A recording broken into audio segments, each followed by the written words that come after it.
One of the things that I've come to love about this writer is that he has a conviction, a stubbornness to compromise his vision that puts me in the mind of Kafka's Hunger Artist.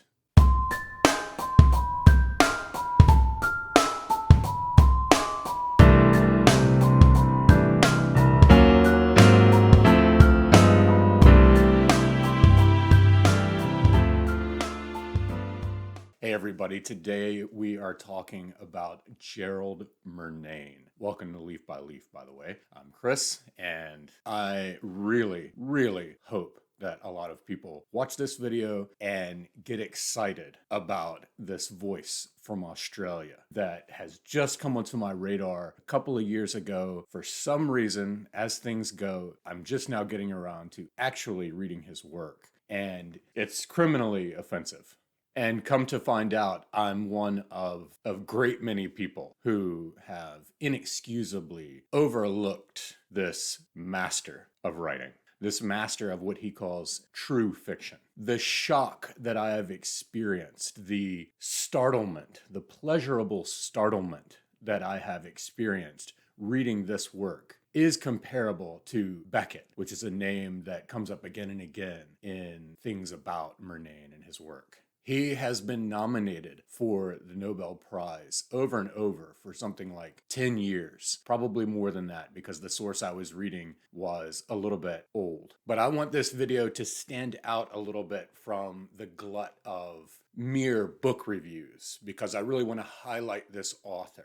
I started by reading a history of books, and that has been included in my Why Do We Read Fiction series. And that book was the first experience I had with Murnane. That led me to his most famous, or his most popular, his most well-known book, The Plains, which we're going to focus on chiefly today here in a minute. And then I read A Million Windows, and halfway through reading A Million Windows, which he, in an interview on YouTube, refers to as probably his densest and richest work, and I have to agree, of the three now that I've read. His first work, Tamarisk Row, is on its way to me, among many others. But I knew immediately that I would be doing a disservice to all readers if I didn't do a video imploring you to prioritize this writer, to read these works. Of what I've read, The Plains is probably a great starting point, even though I didn't start there. If you are very interested in why we write, why we read, how fiction is and does, if that makes sense to you, then you might want to start with A History of Books or A Million Windows. Both of those works could be seen more as essays. And in fact, editors have urged Murnane over the years to let them market his works as such, as essays. But one of the things that I've come to love about this writer is that he has a conviction, a stubbornness to compromise his vision that puts me in the mind of Kafka's Hunger Artist. Working in obscurity, living in a town of 200, 300, 600 people, depending on which source you read, Murnane has only clung more and more tightly to his vision of fiction, of writing, regardless of being passed over again and again, regardless of luminaries like Ben Lerner and Hervé Imre praising his work. Regardless of being called, as Mark Benelli refers to him in his New York Times article in 2018, the greatest living English language writer most people have never heard of. Even in his home country, he remains a cult figure. In 1999, when he won the Patrick White Award for Under-Recognized Australian Writers, all his books were out of print. And he continues to be very little known, even though he's now retired and he has published what he says is his last book, even though he's done that a couple of times. Hopefully, I can compel you to seek this author out. Before we get into The Plains proper, let me just tell you from all of the reading and listening of interviews that I've been doing lately, some of my thoughts on Gerald Murnane. To my sensibilities, Murnane represents this dedicated and uncompromising artist that's really hard to find in our days where publishing has made it almost necessary to continue to do whatever it takes to get one's name out there, to flood Instagram, to flood TikTok, to flood podcast episode after podcast episode, to get book reviews out there, even if you're a novelist, to just jump into the data mine every day and shovel and shovel and shovel. Murnane, in contrast, does not use a computer. He doesn't have the internet. He doesn't have a TV. He doesn't really listen to music. He doesn't care for visual art. He doesn't care for films. He doesn't care for theater. He has a little typewriter that he taught himself to use with just the index finger of his right hand, packing out these works that we have. For him, this is enough. For Murnane, he is not trying to be quirky and eccentric for the sake of it, or to put forth a mystique or a persona that will catch people's attention, even though that is what has happened with me. You know this is true because it's been weathered over decade after decade after decade. For him, the most interesting thing in existence is our own mind. He's obsessed with writing what he calls, again, true fiction, which is, in his words, emptying out the contents of the writer's mind onto the page. And this is in distinction from what he calls filmic or film script fiction, which is the author wants to duplicate or effect a series of images in the mind of the reader, which is just what film strips do frame by frame. He finds the mind to be this infinite space where you just cannot really exhaust it. But in his fiction, he goes as close to the edge as he possibly can. Now, what's really interesting is that his true obsession is horse racing. And when he was very young, he devised these games using marbles where he would have these races. And this gave rise to this imaginary world that he continues to contribute to and expand since 1985 in what he calls the Antipodean Archive.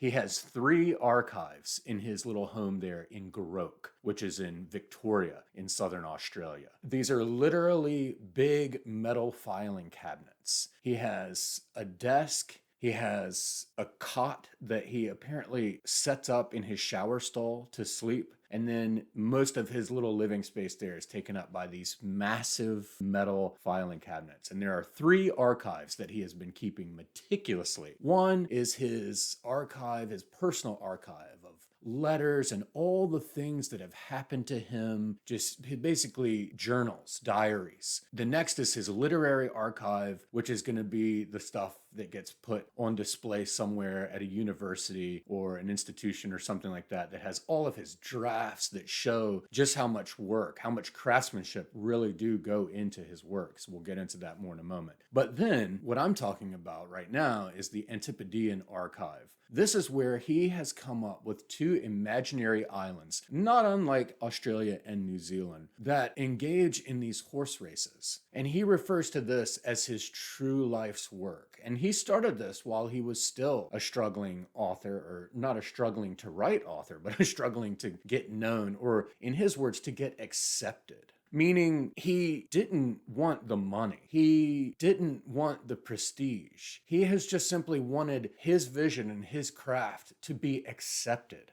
But his true passion is this imaginary world that he has created with all of these horses and jockeys and trainers and these races that happen and stats and outcomes, backstories. He said that he started this so that when he finally retired from writing his fiction, he would have this to fall back on. And this is apparently what makes him happier than anything else, but nobody's seen it. And he has very, very strict rules that this will never be seen until he and his last remaining relative, or maybe sibling, have passed on. And he has said that he feels like he has crossed the landscape of fiction, or the possibilities of his true fiction. And what he found on the other side was this other plane, if you will, where the next realm of possibilities is what is being developed in his Antipodean archive. He has even said that writing his fiction gets in the way, or used to get in the way, of his true obsession, which was contributing to that make-believe world of the Antipodes. And he talked about, hey, there is a precedent for this, actually. The Bronte sisters had their imaginary world. I think it's called Gondel. And they contributed to that in their early years. It's in their archives.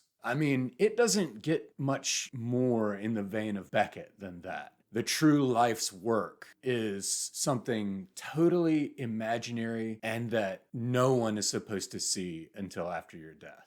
But more and more, he's just such a fascinating guy. In addition to everything I've said, he's known for not having ever left Australia, almost never having left his home state of Victoria. He will not get into a body of water, or as he says it, willingly immerse myself in a body of water like the ocean. And he has no sense of smell, which you've got to wonder how much of a role that factor plays in what he is able to do with these images that he finds in his mind and chases down in his fiction. He's now 83 or maybe 84 years old. And here I am just discovering and talking about him. As Benelli said again in his New York Times profile, quoting Murnane, "My publishing history is just so checkered with sudden reversals, ups and downs, confusions, wrong turnings, and at the end of my life, virtually, it seems like things are starting to work out." He was raised Catholic and even considered going into the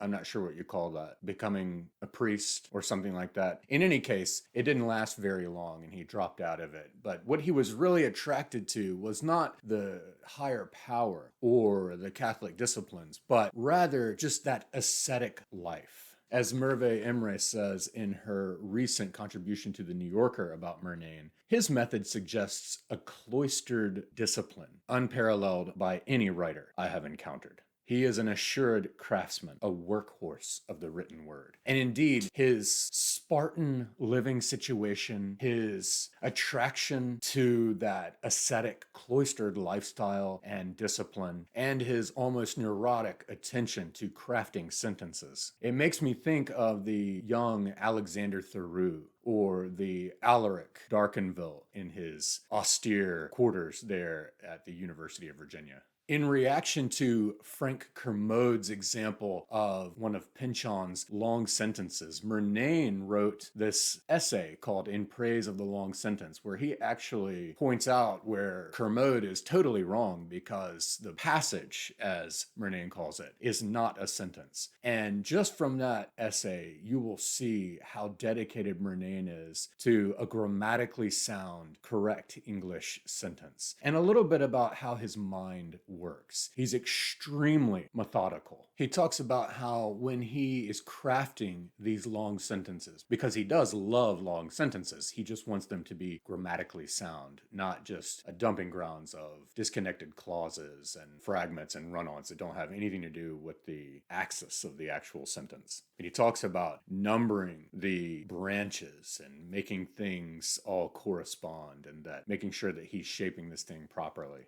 He also talks about how he likes to recite by memory this poster that he has up that has all of these different horse race winners and their colors from across something like a century. And you can give him a year and he'll tell you the name of the horse, the name of the jockey, and the colors. On some days of the week, he memorizes it in reverse order, and then other days of the week, he remembers it in linear order. Okay, so let's talk about the plains in particular. In the plains, which operates a lot closer to what we would consider a conventional novel. In fact, a lot of people have cited the plains as sort of this turning point. There's a vast difference between this and something like A Million Windows or A History of Books. But in this one, a filmmaker comes to the plains, or inner Australia, the other Australia, from the coastal towns, which are put into contrast. This filmmaker comes into the plains and goes to a hotel where artists such as himself can petition or pitch to these wealthy landowners in the plains to get a patron to fund their art, which is going to try to add to the culture of the plains and, more importantly, derive some meaning or just augment and reinforce the mythology around the plains. And so you've got sculptors there, you've got filmmakers there, you've got writers, you've got religious people there, you've got painters, historians, anthropologists.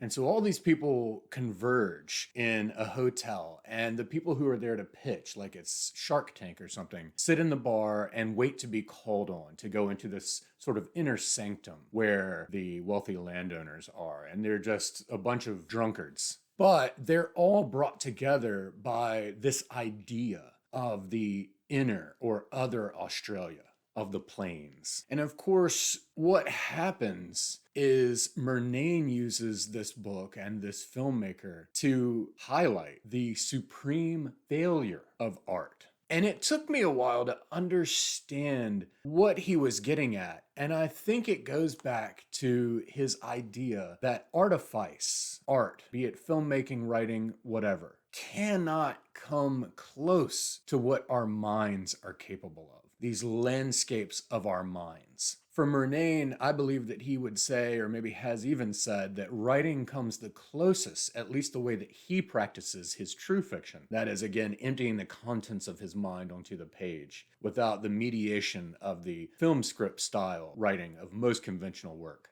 But Murnane is bringing together the external landscapes of the plains and the internal landscape of the mind. And he's putting them into an extremely interesting interplay and seeking to draw out the synthesis of that interplay in writing, while at the same time showing how this is going to fail just as much as the film that never happens, even 20 years after this filmmaker comes to the plains with his idea of capturing the history and essence of the plainsmen and the different tribes on film. As Ben Lerner says in his New Yorker review of The Plains is a book about the plains, Planes, of the actual and the possible, and their interplay, how one haunts the other. This idea is brought to a beautiful, striking close in the final moment that we'll read about in a bit, unless you don't want it spoiled. But the tableau that we are left with, I think it's on the last page. Let me just take a look here. Yeah, the tableau that we're left with in the final sentence, which is a beautiful, long sentence, by the way, it could not be more perfect. I thought that this book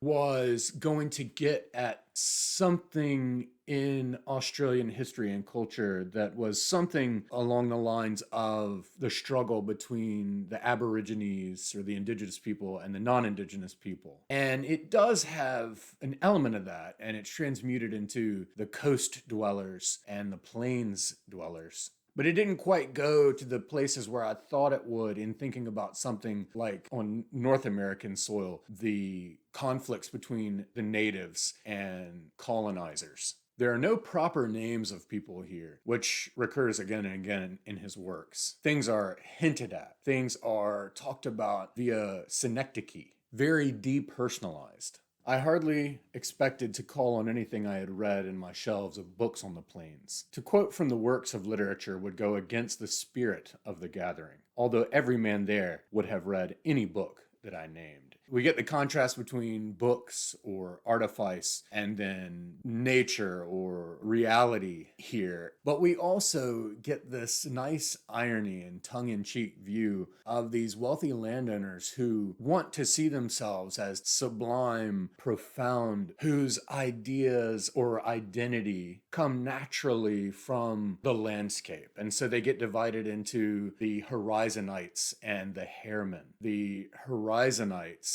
look out at the horizon and this blue-green mix becomes their color. And the Hairmen, that is H-A-R-E, like a hare that would hop through the golden plains, their color becomes gold. So they're trying to capture this organic identity. But yet what they're really doing, though they don't want to admit it, is they're constructing it all. And the filmmaker knows these things. He's read enough to know about these Horizonites versus the Hairmen and their colors, the blue, green, and the gold. And so he wears 2 dress rings on his left hand. Each was set with a prominent slab of semi-precious stone. One a cloudy blue-green and the other a subdued yellow. And he says, I had chosen these colors for their special significance to the plainsmen. I knew a little of the conflict between the Horizonites and the Hairmen, as they had come to be called. I had bought my rings knowing that the colors of the 2 factions were no longer worn in the spirit of partisanship. And so now that he's informed us of this little backstory and their colors and why he wore the ring to catch their attention, let me read to you the first, at page 25, the first gorgeous vignette that Murnane paints here, and that seized my attention and assured me that I was in the hands of a true writer. When it appeared unlikely that I would be called into them before lunch, I adjusted the hand that encircled my glass and stared at the 2 stones on my fingers. An electric globe was still burning on the wall just behind me. The light was refracted through my beer, the darkest of the 9 varieties brewed on the plains, into a diffuse aura that seemed to quench the more intense hues of the gem. That's a perfect verb when something is being transmuted through beer. Quenched the more intense hues of each gem. Their essential colors persisted, but the contrast between them had been lessened by the glow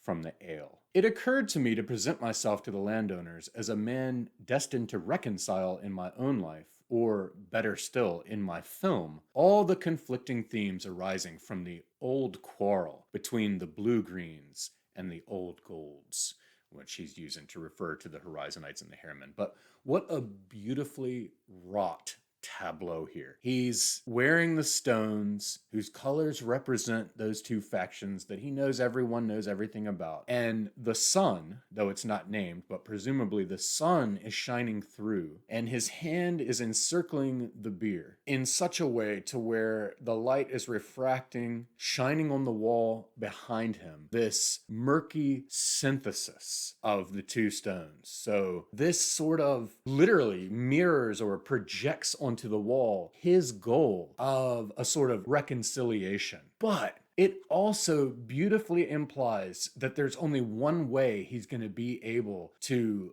observe things and evaluate things, and therefore ultimately in his film, that of course won't happen, present things. And that is, oh, this is so beautiful, through a glass darkly. He denied the existence of any nation with the name Australia. There was, he admitted, a certain legal fiction which plainsmen were sometimes required to observe, but the boundaries of the true nations were fixed in the souls of men. And according to the projections of real, that is, spiritual geography, the plains clearly did not coincide with any pretended land of Australia. I love this idea of a spiritual geography, and that the boundaries of true nations are within us, not what we politically mark out on a map. Each man in his heart is a traveler in a boundless landscape. And for Murnane, heart could also be swapped out for mind. Each man in his mind is a traveler in a boundless landscape. This passage here highlights exactly what Murnane is after in his A History of Books. Every morning after breakfast, I spend just 10 minutes walking around my collection from the great age of landscapes. When I step back from any one painting, I close my eyes until I'm standing in front of the next. After all these years, I know exactly how many paces will take me from one to another. I'm trying to piece together a plane where nothing exists but what artists claim to have seen. And when I've fitted those landscapes together into one great painted plane, then I'll step outside one morning and begin to look for a new country. I'll go in search of the places that lay just beyond the painted horizons, the places that the artists knew they were only able to hint at. Because, as the 7th landowner says, and what mattered more than the search for landscapes? What distinguished a man, after all, but the landscape where he finally found himself? And so normally when we think about the horizon and finding new landscapes, it's always going outward. But for Murnane, this eternal quest for landscapes goes inward. into the inner planes. And the coastal dwellers have their backs to the direction in which they should go. A painter is talking to the filmmaker here. He said that no film could show more than those sights that a man's eyes rested on when he had given up the effort to observe. I objected that the last sequence of the interior, the name of his film that he's going to make, or not going to make, would bring to light the strangest and most enduring of my dreams. But the painter said that a man could dream of nothing stranger than the simplest image that occurred to another dreamer. So again, for Murnane, the camera, the paintbrush, these are absolutely unnecessary implements. Eventually, he does go and live with one of these wealthy landowners, and he has his eyes on one of the daughters for a very specific and moving, large role in his film. But I want to read this whole little vignette that occurs because the orchestration on Murnane's part is so beautiful, and this presents an image that is repeated throughout his work, or at least all the work that I've read. The daughter of my patron turned away at last from looking up at my window. So she's outside the mansion and looking up at the window where the filmmaker is writing. When she was gone from sight, I carried a small table to the place near the window where I had stood while she looked up. I placed a chair on the table and draped my cardigan over the back of the chair. I stood beside the chair to be sure that it reached to the height of my shoulders. I needed a head for my dummy. I taped a feather duster to the chair in the correct position, but I guessed that the dull tail feathers of a bustard would be barely visible through the window, whereas my own face was noticeably pale. It occurred to me that most of my days on the plains had been spent indoors, which is funny in and of itself, because paradoxically, he's trying to capture what the plains are and what they represent, but he's constantly buried in books and material in the library there in the landowner's home. In one parenthetical statement, I think that conveys so well the fraught compulsion of the artist to try to convey to others what something is like while also knowing that it's impossible. The top drawer of my filing cabinet was half full of unused paper for manuscripts and typing. I took a handful of crisp white sheets, molded them loosely around the fronds of the duster, and then fixed them in place with tape. I checked that the young woman had gone into her own wing of the building. Then I walked downstairs and along the paths to the spot where she had stood looking up. I stood there myself and stared at the library window. I was surprised at the seeming darkness inside the library. I had always kept the blinds drawn in every window but that one. Yet at my desk, I still felt in contact with the intense light of the plains. Now the window, enclosing only a sort of twilight, showed nothing of the room behind it, only an image of the sky above me. I allowed myself to stand there for as long as she had stood. I saw that the far sheen of the reflected sky was not the uniform steely color it had first seemed, but faintly streaked and mottled. I would have taken all the pale markings for remote shreds of cloud, except that as I walked away, one of them remained fixed in the glass, while the image of the sky around it changed with every step I took. I had been watching the blurred whiteness that stood for my own face, the blank paper I had fastened to the dummy of myself. But the young woman who had come in from the plains that afternoon had seen my actual face, unless it had been obscured by the wisps of cloud in a reflected sky. This is a moment of what's called parallax. This is two characters looking at the same thing from two different places. But he kind of toys with that, and he puts himself, it's kind of an anti-parallax, I guess, because it is two characters looking at the same spot from the same place. But obviously, they're not looking at the same thing. One of the things that he says in there, and this is a comical scene, by the way, it's funny to think of him taping up paper on this feather duster and trying to set up this dummy of himself. And,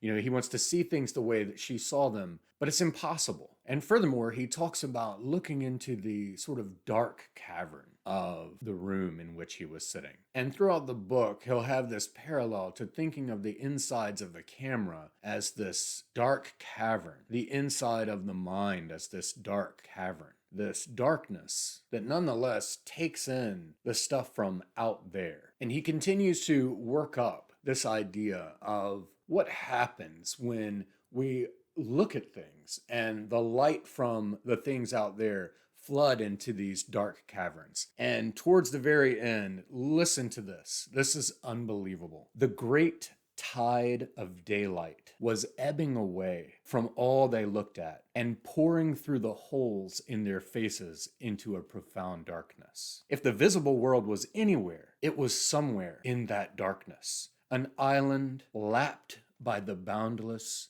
ocean of the invisible. I stare at this land now, and every glowing acre of it sinks into my same old private darkness. But others may be looking at the plains too. Someone has been looking at us and our precious land. We are disappearing through the dark hole of an eye that we're not even aware of.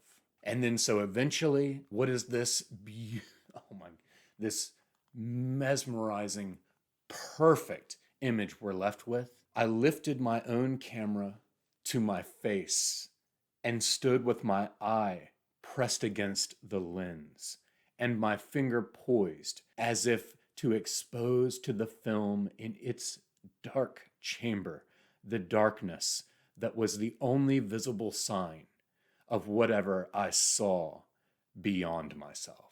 More is imputed to the dark cavern of the human eyeball's developing lab or dark lab than even the most advanced mechanics of a camera. So much so that at the end of the plains, Murnane leaves us with the idea that the only way the filmmaker could truly capture the plains was if somehow turning that camera around and pressing the lens against his own eyeball and trying to record the images of his mind of the only true visible world were possible. This is the aspiration that the writer Gerald Murnane has striven for decade after decade after decade. Please do not miss this author's work.